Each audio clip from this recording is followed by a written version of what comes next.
السلام عليكم ورحمة الله وبركاته. ريال مدريد يستعد لتقديم الصفقة الأولى له في الموسم. يستعد نادي ريال مدريد الإسباني إلى تقديم أول صفقاته خلال فترة الانتقالات الصيفية الحالية، وذلك قبل بدء الجولة التحضيرية في الولايات المتحدة الأمريكية. ووصل ثيو هرنانديز لاعب أتلتيكو مدريد والمنضم حديثا للنادي الملكي إلى العاصمة الإسبانية مدريد عقب نهاية عطلته في الولايات المتحدة الأمريكية.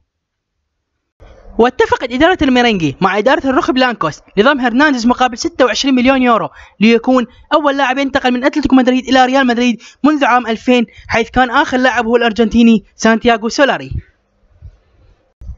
الخبر الثاني: تشكيلة كأس القارات تصدم كريستيانو رونالدو.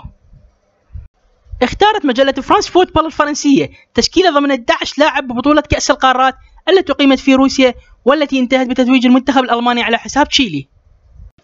وجاءت التشكيلة كالآتي، وهي خالية من رونالدو بتشكيلة 3-4-2-1. في حراسة المرمى برافو، ثلاثي الدفاع بيبي وروديجر وجاري ميندل. رباعي خط الوسط هم كواريزما وفيدال وأرانجيز وليون جورتيسكا. وفي خط الهجوم الثلاثي الألماني هم لارس تيندل ودراكسلر وتيمو فيرنر. الخبر الثالث والأخير: جيرار بيكي يهدي قميص النادي إلى سعد الحريري.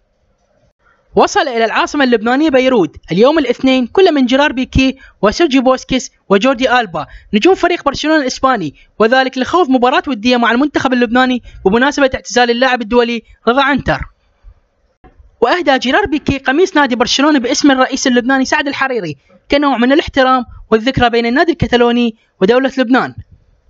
وستقام المباراة على ملعب مدينة صيدا جنوب، ومن المتوقع أن يقدم نجوم كرة القدم الإسبانية مؤتمر صحفي في بيروت قبل اللقاء. والسلام عليكم ورحمة الله وبركاته.